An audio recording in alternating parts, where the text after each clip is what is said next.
Wow, wow, wow. The National League playoffs just keep on giving. Once again, absolute carnage in this National League fixture. Welcome back to another edition of the podcast. Of course, tonight we're going to be reacting to Southend United's win on penalties against Forest Green Rovers in the National League playoff semi-final. You can probably tell I can't even get my words out. We're only a minute in. Rob, firstly, how do you reflect on that game? Well, it's been chaotic. I think the game, just personally, it's been quite a chaotic evening as well. As I've been working at times during the first half and didn't get to see as much of it as I'd like. And then pretty much from when the goals started to fly in, I did see it. So that's the good thing. Look, we're neutrals here. And it's been a bit of a head, hasn't it? It's even for us neutrals, what must it have been like for the Forest Green Rovers fans and the Shrimpers fans? It's just a fairy tale that just goes on, isn't it, for the Shrimpers now? Forest Green will be feeling sick.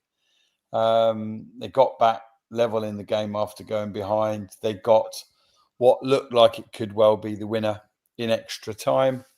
And the irony, Luke, that the team we've remarked all season that have so often got late goals, late winners, late equalisers, to allow them to finish where they did, as high as they did in the league, have on this occasion conceded a very late equaliser. And then despite getting a little bit of a head start in the penalty shootout as well, Forest Green, they managed to lose out on penalties to Southend.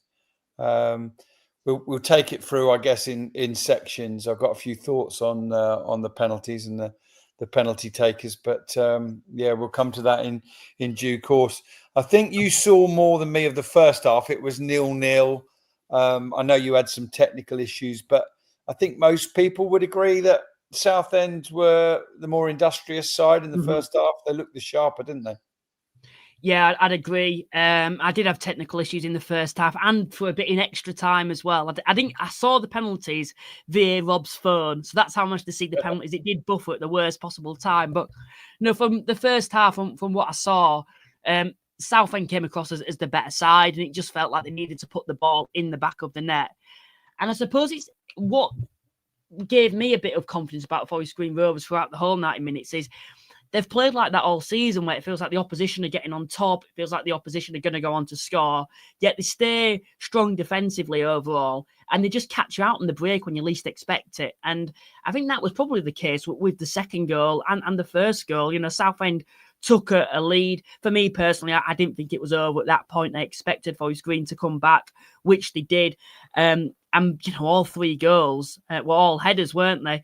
In normal time. And I thought Forest Green Rovers did very well to come back and actually go 2-1 up. And it was so kind of Rovers-esque, wasn't it? When they managed to get back in front, when they probably had been second best for the majority of the game, yet found a way to come from behind and looked like they were going to go on to obviously win the game in extra time. But obviously that wasn't the case, and Southend certainly stopped them. And we speak about momentum, don't we, in the National League playoffs and how crucial it is.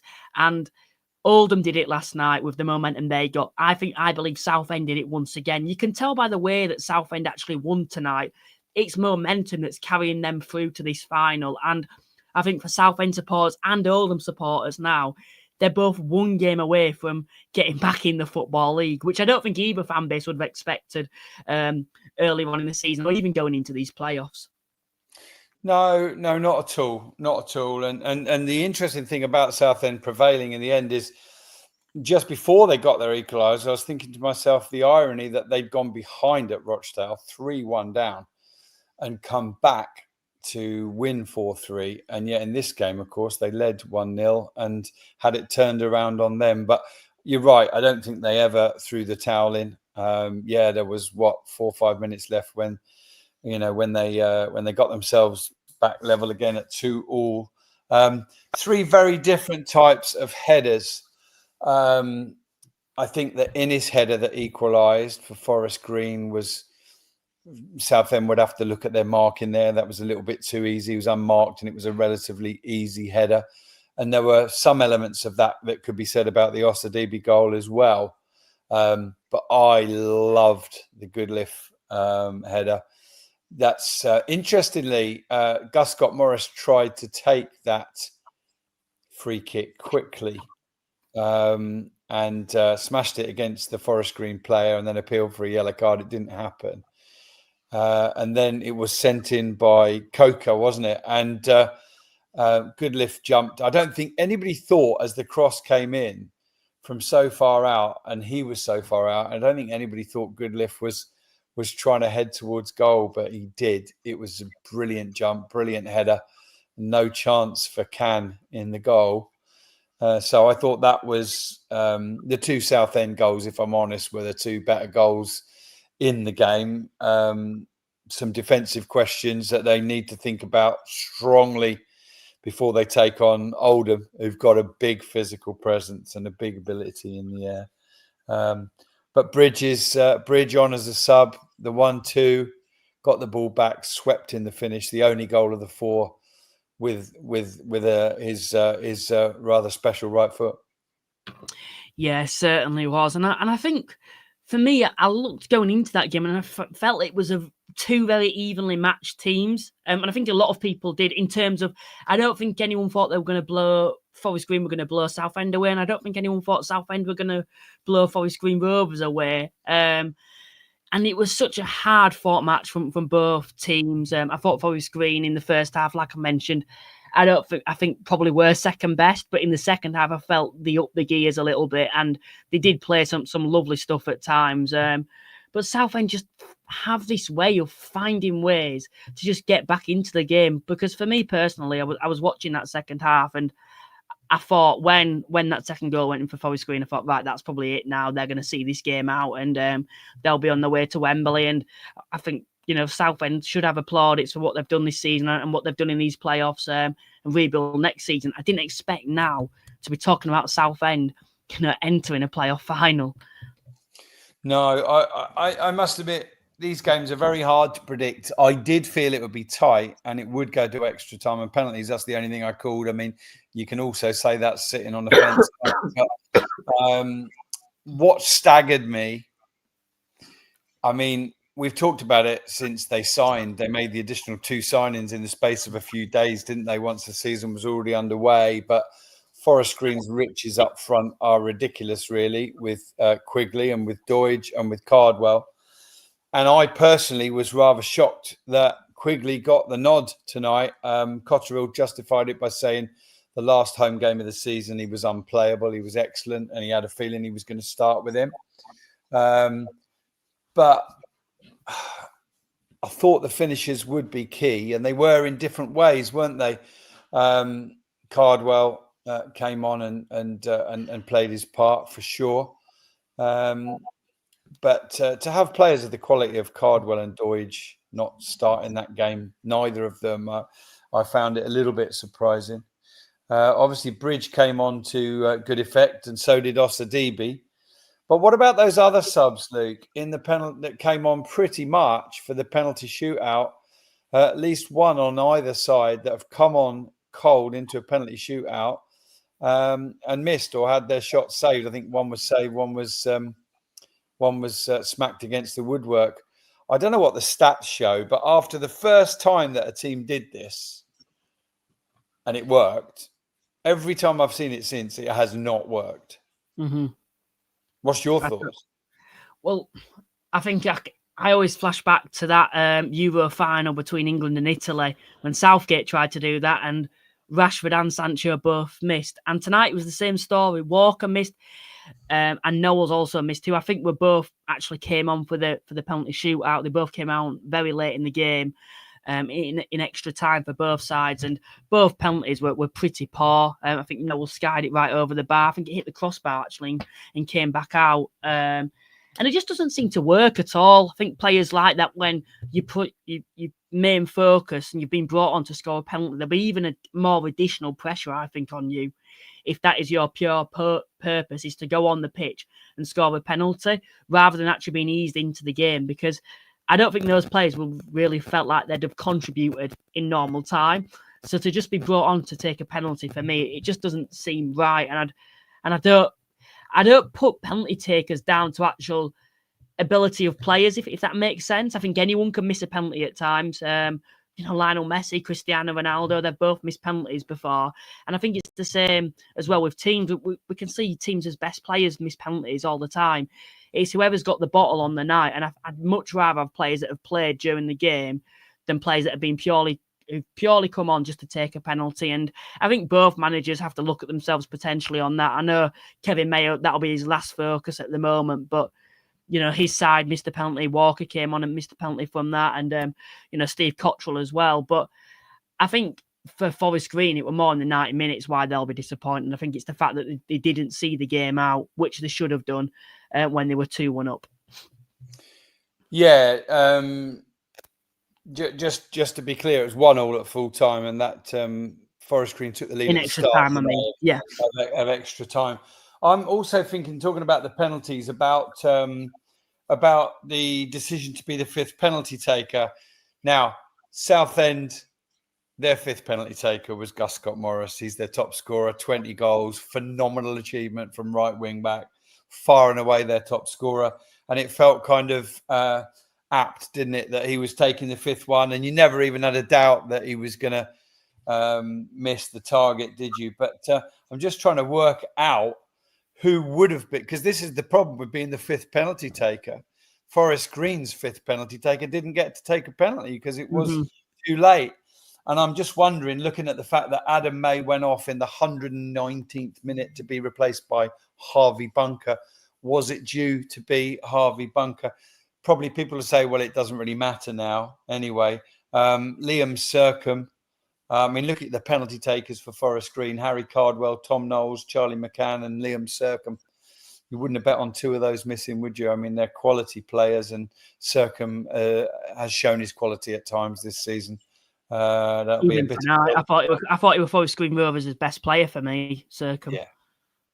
Yeah, absolutely. So yeah, it's wretched for Forest Green. They'll have been reaching out and touching it and seeing that arch over Wembley, and they've had it stolen away from them. But I don't think anybody could argue against Southend and this wonderful story that they've got going on. And it's the perfect narrative, isn't it? I think for Oldham and Southend to be in the final.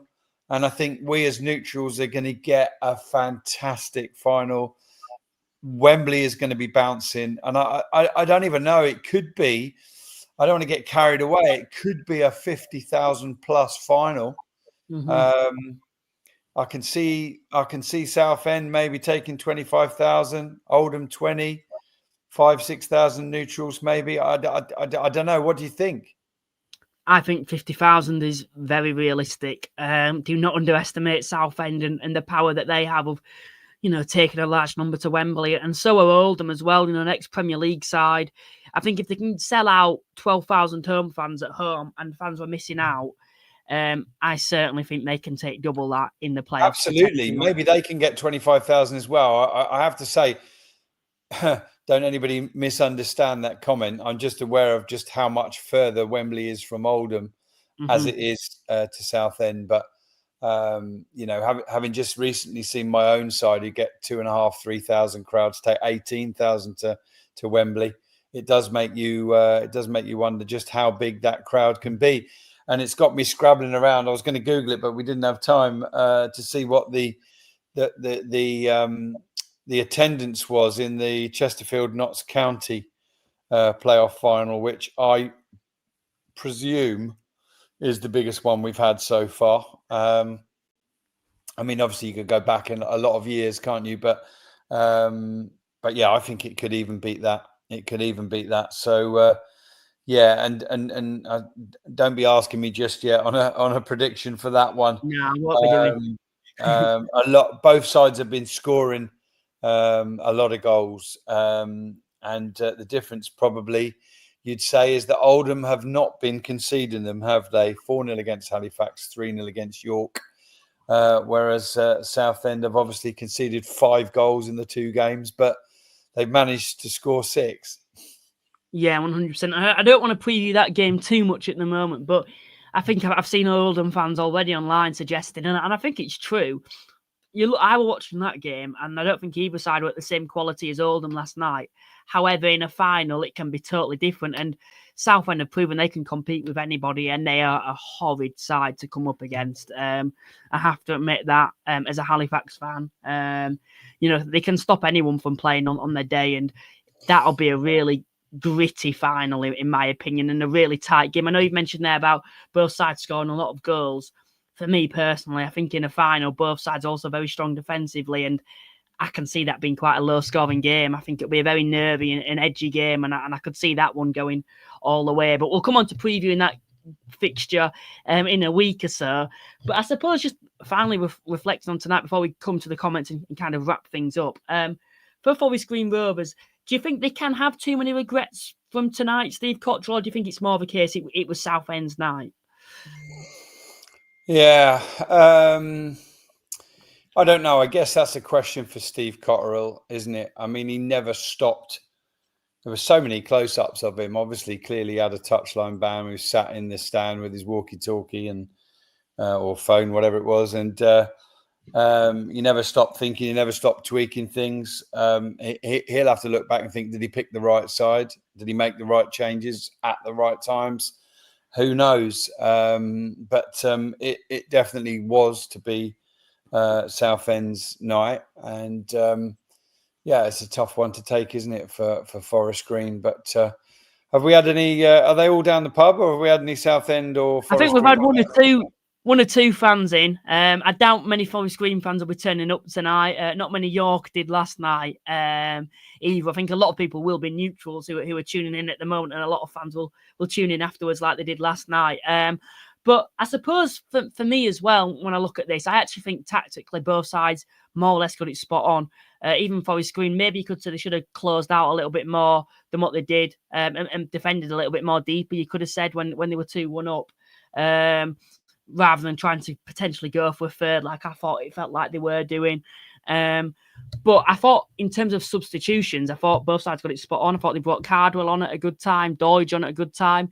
Potentially, you could say one of them should have started, but it's all in hindsight now. And then for Southend as well, I thought the substitution just made them stronger. Bringing someone like Bridge on is ridiculous. Cav Miley as well. He had an opportunity. It was a lovely trick, and then he had a good effort on goal as well, which was a great save. It was a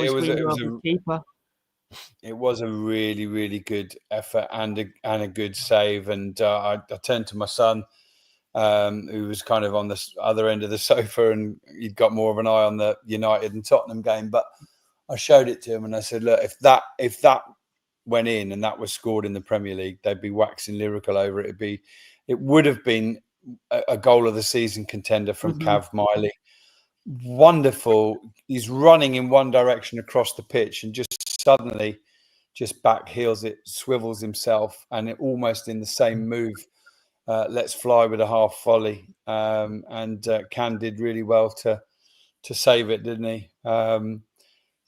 What a stage that would have been, if that had gone in at the end of the day, it ends up going down as a shot on target and a great save, doesn't it? And not that relevant to the final outcome, but it was a great moment in the game. And by the end of it, I think we got full value for it, didn't we? We got 3 goals last night, 4 tonight, plus the penalties, and obviously the 4-3 in the eliminator as well. We've had some cracking games, and I wouldn't go as far as to say I think it will be low scoring in the final. I think you leave it all out there, you give it all in that final, to try and win at Wembley, and more importantly, as you say, to get back to the Football League. And I think whoever prevails, it'll be a club and a side that deserves that shot at the EFL again. 100%. And like I was mentioning about the substitutions, I thought they all came on and did well. Cav Miley, I thought Bond made a slight impact as well. And of course, as well, Bridge, who came on as well for Southend, I thought they all made a good impact there. And I think other individuals, Apaya Forson was excellent from start to finish for Southend. Defensively, I thought overall they were pretty strong. I know at times you could say that they lost their man for one or two of the goals, but for me, overall, I thought Southend as a team and as a unit, they're going to be a tough test for Oldham. And I think it'll be vice versa for Southend coming up against Oldham. I know Southend, it's been not straightforward getting to the final as it has Oldham, but it proves to them that it'll be a never say die. Unlike potentially sides who Oldham have brushed aside, if Oldham do go 1-2-0 up, you'd still wouldn't not back Southend to be able to get back into the game because they are capable of doing that. And they've got so much fight and they're putting absolutely everything into these National League playoffs. I know commentators have alluded to it and people on social media, the fact that going into the final, Oldham are going to have an advantage now because Southend have gone to extra time. For me personally, no, I think there's over a week to go. I thought the first game, that went to extra time, but that gives them just winning in that fashion just gives you so much momentum. I don't think a side like Southend will actually tire in a certain way because they've got 11 days. so much There's momentum. 11 days. It's a non-moot point that. Well, it's like tonight. I didn't look at Southend at all and ever think, yeah, they're tiring here and Forest Green are going to go on and get a winner. I know they did go 2-1 up, but I don't put that down to tiring at all. And I think for Southend to get an equaliser, that just proves to me that they're very much capable of finding a way back. And it's a very, very intriguing final. I think it's probably I'd actually go as far as it's a better final than the Notts County Chesterfield one because it's harder to call for me. I think that game, previewing it, the pressure was on Notts County, but they finished so far ahead of Chesterfield. Whereas this one, both sides are a few points between each other going into this final. Both sides as well have found a way to the final as underdogs, and I think each game as well. And what I will say as well, no side from 7th have ever got promoted to the National League via the playoffs, and no side from 5th have ever got promotion from the National League via the playoffs. And it just shows that momentum this season has been so crucial. And I think the break as well has done a massive favour for those clubs. And I think York and Forest Green will both have a point to play when they go and probably complain about this break. But like I've said, they all knew this at the start of the season. We're going to come to the live chat now anyway, quickly. Nearly 80 people watching tonight. We're only 20 minutes in, which is great numbers once again. Someone's put, come on you. I'm not sure who that, come on you. Blues, that's it. I love the club so much. I literally cried at the 110th minute. Up the Blues. Get in. We're taking over 30,000 fans to Wembley before we can do it again. Come on, you shrimpers. Year of the bird. Liverpool, Spurs, Crystal Palace. Come on, Oldham. Yeah, that is a good point. Can I add a bird? Can I add a bird, please? Can I add the Phoenix? I just want to add the Phoenix. The Phoenix of Aldershot. That was another bird. So there's definitely something in it. Yeah. And then we've also had AJ. Evening, Luke. Wasn't watching the game because I was watching Spurs, but it is shocking that both Forest Green and York have lost their playoff game. Forest Green Rovers were shocking in that penalty shootout. Respect Southend. What I'm most disappointed with is that you've picked that game over that playoff game. It had so much more. It was so much more entertaining, I thought, overall. I did flicker into that Man U Tottenham game, but I'm completely not bothered. Also, we've had someone else has said, thank God Forest Green Rovers are out. Bad night for Just Stop Oil. Just got home. I hadn't heard about this. I think that Southend could go to win it after all that they have been through. I think that would be a good thing, but we shall see. It would be the fairy tale ending for Southend United if they did get promoted, but I think Oldham will have something to say about that. And I think at the moment, just based on the way Oldham have won their games and because they finished slightly higher, they will be going in as favourites going into this game. Jake's also come in tonight and said, National League and National League South, both second and third place teams have lost their home semi-final ties. Rob and Luke, question is, how come the home teams struggle in these situations? Over to you, Rob. Well, I don't think I don't think being at home is the factor. I think going 2.5 weeks without a competitive game is the factor. And there's a pattern now, that's clearly emerging. And despite the fact that the managers will try and find the positives and say, well, we took the opportunity to give them a good rest, and then we had this great competitive game between ourselves in training or whatever. It's not right. I had my say on this last night. I don't want to go on about it too much. I love this format of the playoffs, but it has to be that the finishing positions are rewarded the higher up you go. Mm-hmm. And that advantage has been taken away this year. Full credit to Southend going away from home twice, but they've gone away from home twice a week apart. And that's so much easier to prepare for than the example I gave a few years ago when Ebbsfleet went midweek away to Aldershot. It went extra time penalties. And then 3 days later, they had to go away up to Tranmere, and they just didn't have the legs left after that, So that's to take nothing away from Southend. I wanted to compliment Kev Mayer as well on a team selection.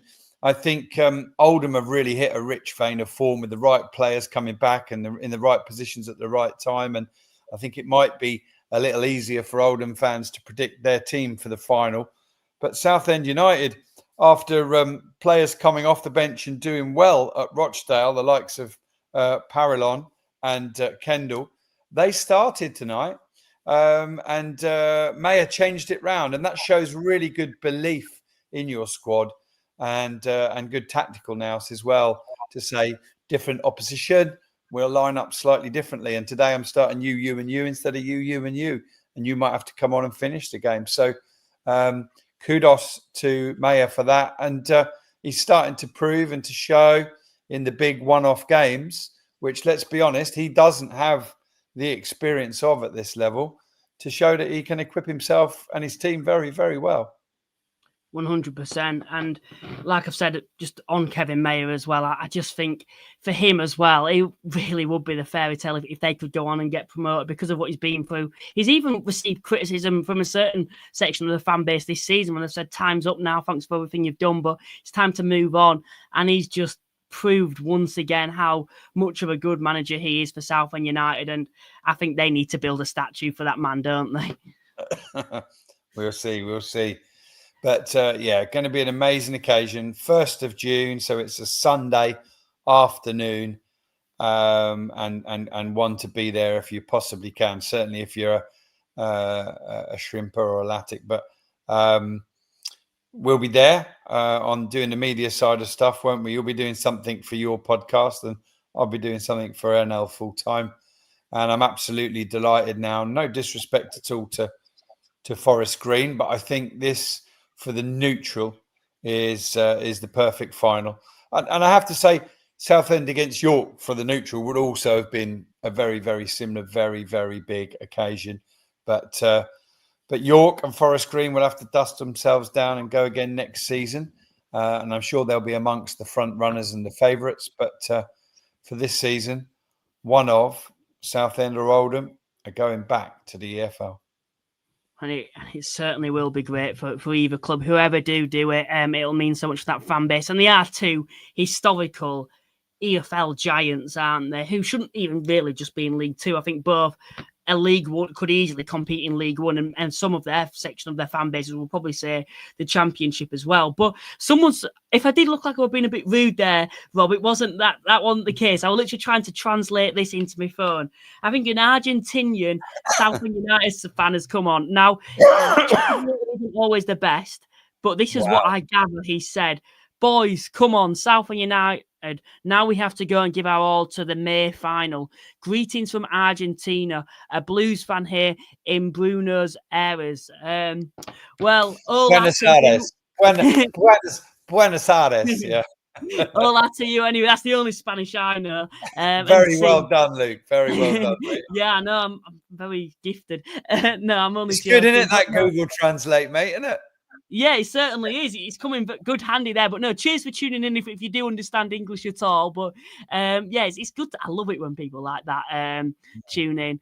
Someone's actually put, does anyone speak Argentinian? He's back again. Could you just translate whatever you're saying into English though, please? Because I can't be bothered doing that all again. But then we've also had come on tonight. We've had memories of Notts and Chesterfield, who finished on penalties. It very dramatic match, but still a very good match. So I hope we can watch it all.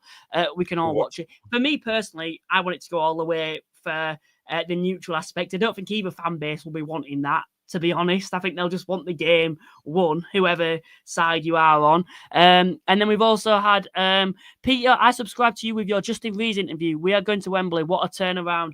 Yeah, certainly. Even speaking to him, I don't think he actually believed. Well, I think he did. That's what I'm trying to say. He believed that they could actually get into the playoffs this season. He sent me an email. I could probably get it up now with about 15 games to go. Hi, Luke. We need to average 2 points a game until the end of the season to make the playoffs. And I'm thinking, it's going to be a tough ask, that. And I think they were sat like 13th, 14th at the time. And to see them now in a playoff final, I think only Southend United are capable of doing that. Yeah, and I didn't want to interrupt you earlier, but you made the point correctly that no team ever finishing 7th has ever won a National League playoff final. Let me tell you, it's further than that. No team finishing 7th has ever reached a National League playoff final. So Southend, you've created a little bit of history tonight. I know that won't mean anything, Shrimpers fans, if you don't go on to get the job done at Wembley. But yeah, the omens are good. The signs are good for Southend United. A Forest Green fan is actually in tonight, and commiserations to yourself. I'm so broken. Someone please hug me.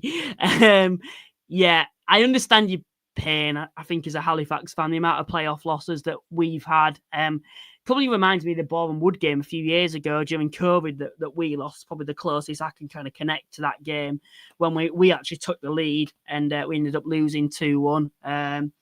I think on penalties, though, that must be so painful to lose like that. But what I will say, and it's the same with York as well,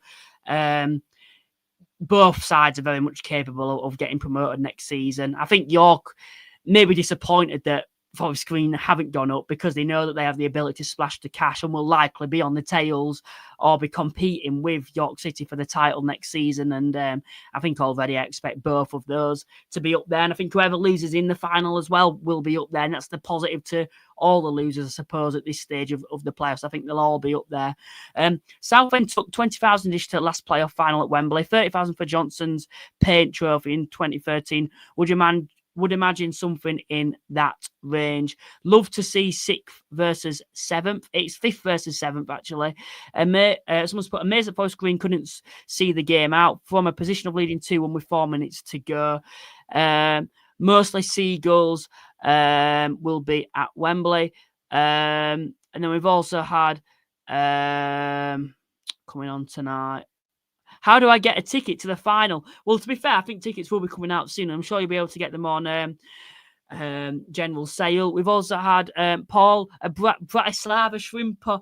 If you do get promoted, these are the type of fans that I will miss. Those who tuning up from all the way in, I believe, Slovakia. Bratislava Shrimper is not going to sleep tonight. No, you certainly won't. I don't know what time it will be over there at the moment. And they've also had, finally, one of my friends used to be a groundsman at Oldham. I'll be interested to see what he says about the match overall. How do you think Oldham will react to that match after they viewed it? Because, of course, they've made the final now. I'm sure they will have watched it.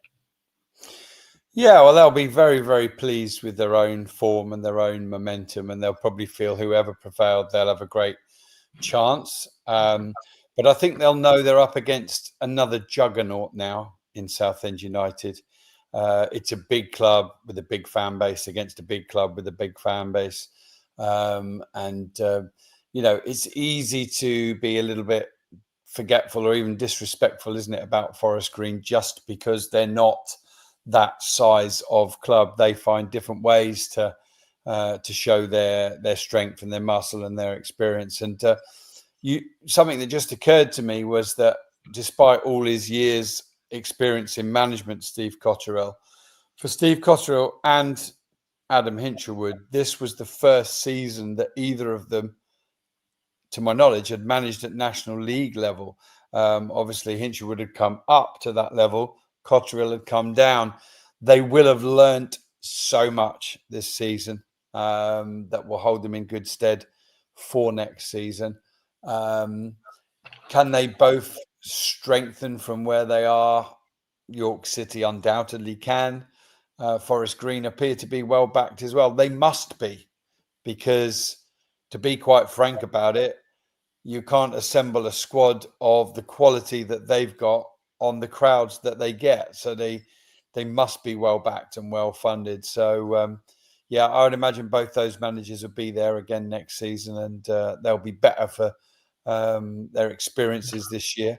And they'll be looking to do a Dean Brennan, and that is channel the disappointment of going out in the playoffs and try and go win the league next year. I think credit has to go to Forest Green in terms of the overall season. For me, I think I've just come down to the National League. I know they have quite a big budget, but many sides who come down into the National League always have big budgets.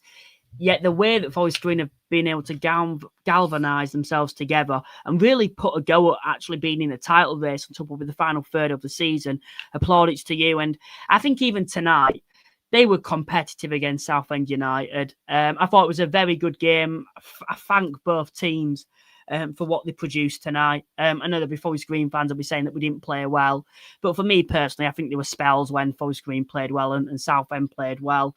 And I think it was just genuinely Southend's night. I think before ball was kicked, it was kind of written in the stars, wasn't it, that Southend were going to go on to win because of that fairy tale, because of what they did in the quarters. And I suppose Forest Green fans can kind of feel sorry for themselves, like York fans possibly will, with not having much of an advantage.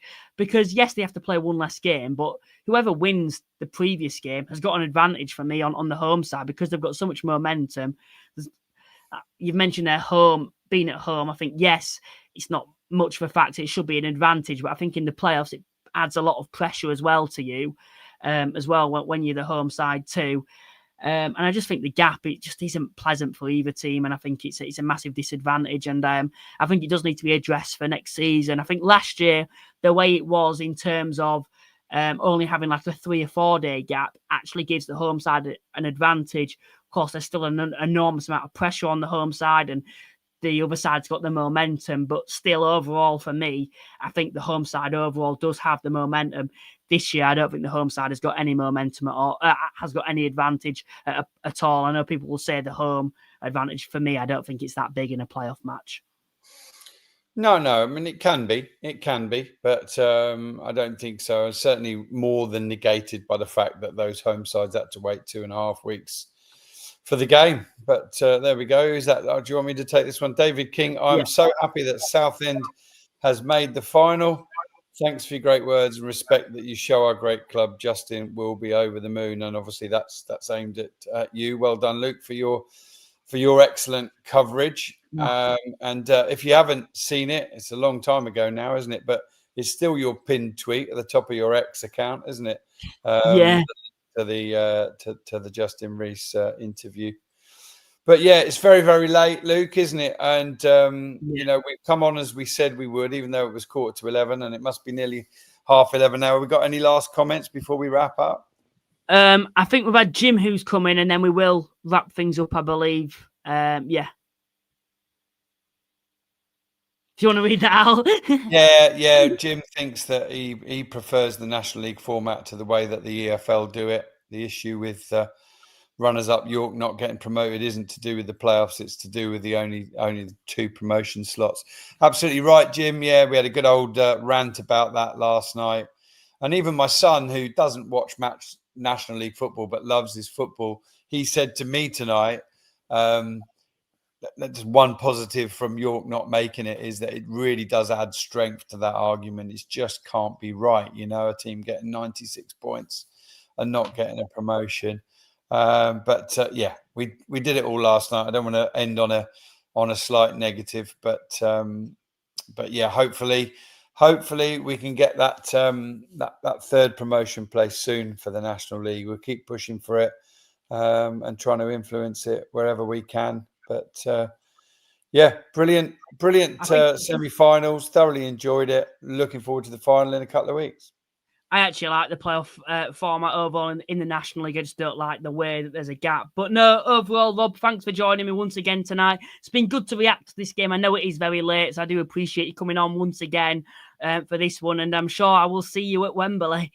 Yeah, looking forward to it, Luke. We can all take a chill pill in the meantime. But well done, Oldham, last night. And well done to the Shrimpers tonight. Final comments for cheers, fellas, for Pete, who said it was a fantastic interview. Thank you very much for your kind words. And then we've also had OAFC has come in and said, can see Forest Green Rovers getting rid of Cottrell now. I'm sure we'll speak about that during pre-season.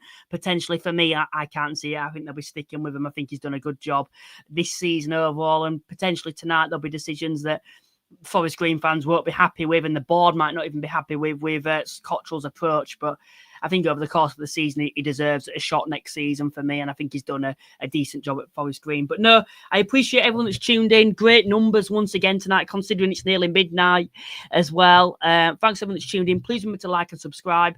Check out our sponsors, Cards Accepted. There's a link in the description for you to do that. You'll get 50% off your card machine if you do that. No contracts or monthly fees. If you want to become a channel member, it's just £2.99 a month as well. There's a link in the description as well for you to do that. And yeah, we will see you at Wembley. Bye for now.